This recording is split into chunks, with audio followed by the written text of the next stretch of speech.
Nearly 3/5 of public universities still maintain speech codes that are unambiguously unconstitutional.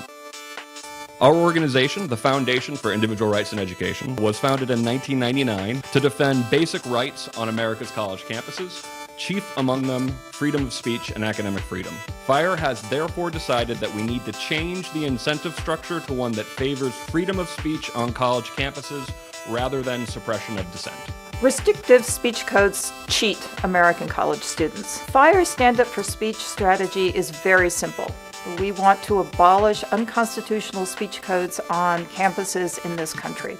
And we are going to do that through a campaign of targeted litigation.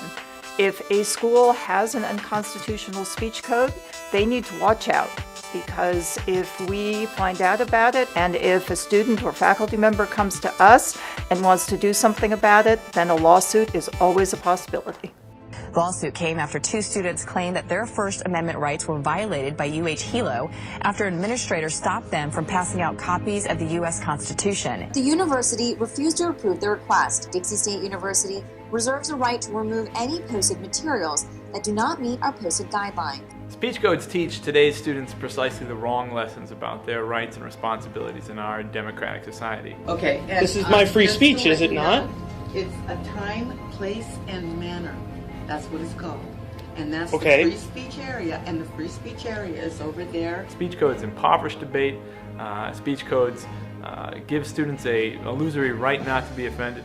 And speech codes can punish students and end a student's academic career before it gets started just for having the temerity to speak an idea that someone else would rather not hear. Our hope was to inform the students of the issue, to get a good buzz going about it. The free speech zone, as you said, comprises less than 2% of the entirety of the campus. When I passed in front of an administration building, an administrator came out and told me that since I had exited the free speech zone, I could face arrest and be kicked off campus. Stand Up for Speech has so far filed 10 lawsuits. Of those, 5 have settled, and those universities collectively have had to pay $277,000 in damages and attorney's fees. They have also had to reform their policies. We want colleges and universities to change their risk analysis so that they realize that there is a literal cost to violating the constitutional rights of their students. The Foundation for Individual Rights in Education is fighting this, filing lawsuits across 4 states and universities. Iowa State University, Chicago State University, Ohio University, all facing similar lawsuits across the country. FIRE is a nonprofit foundation that has provided attorneys to represent the students during this lawsuit. They also mailed letters to 300 colleges across the country to warn them that they too risk First Amendment lawsuits. One of the most rewarding parts of my job is to watch the students come to the realization that no, their constitutional rights are important and worth fighting for. I'm extremely proud of the fact that of all these Stand Up for Speech cases that have concluded thus far, we've won every single one. FIRE told us that we were not alone. Started working with FIRE to get this lawsuit going to help protect the students' rights on campus. FIRE really helped us by providing us with information and resources so we could take on our campus. I never thought that these kinds of things would happen on a college campus, but thankfully FIRE was there to help. With the help of FIRE, along with another YAL member, Anthony Vazone, we were able to assert our constitutional rights by bringing a suit against the university officials.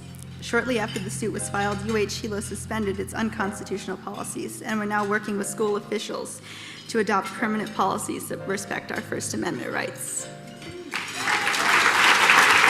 The entire UH system will allow free speech and distribution of literature in all areas generally open to students and the community without permission. I know in the end it's going to be completely worth it when I'm able to walk around on campus knowing that my constitutional rights aren't going to be violated.